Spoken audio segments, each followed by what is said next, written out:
My favorite thing about Jabari is his ability to cover ground on defense. Watch that one again. The Rockets are in zone here, and with Steph Curry occupying a guard up top, Jabari's tasked with guarding two guys. So on the kick out, he closes to the gap to take away that one more pass. Then he's nimble enough to recover to the drive, and now makes a third effort to contest the shot. That's ridiculous movement. You can see how his movement skills would translate to him being an excellent off-ball defender. He can just undo mistakes. Like here, there's a miscommunication on the switch, but Jabari just teleports to the shooter and then slides with him on the drive to cut him off. So yeah, this fluid, almost freaky ground coverage is a big part of his defensive profile, but he's not just a really gifted athlete. He's also hyper aware on defense, and when you combine his level of focus and effort with his natural gifts, you get stuff like this, where he's guarding Pat Spencer, but since he's so locked in and always seeing the ball, he's ready to peel off to the cutter and erase the shot at the rim. We'll see a similar reaction here. As soon as Walter grabs the board, you can see Jabari's already loading up to meet him at the apex, and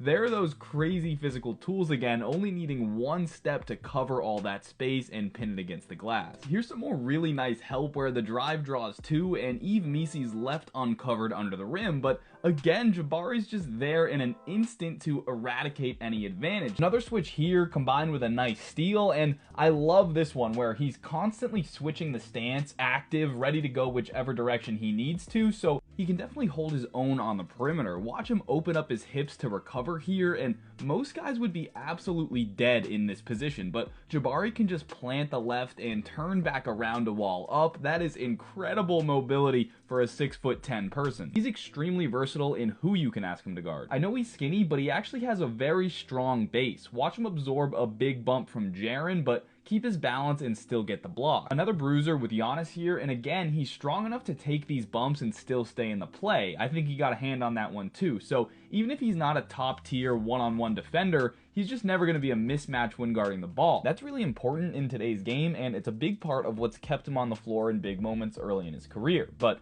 he also provides value on the offensive side of the ball, which is the part of his game that made a lot of people think he'd go first overall in the draft. And at 6'10" with a 7'1" wingspan, he's got this high release that allows him to get shots off over basically any defender. Take a look at this one in transition. There's not a ton of space here, especially with the freakish wingspan of McDaniels, and for a lot of players, this simply wouldn't be an open shot, but for Jabari, he doesn't even think about it, and that's another nice part of his game. He's got a really quick trigger and a ton of confidence in his jumper, so you combine that with the high release, and the defense can't even give an inch or else it's going up. Here's another one in transition, and I just love these. You think you're there as the defender, but he barely even sees you. He's just not worried about Shea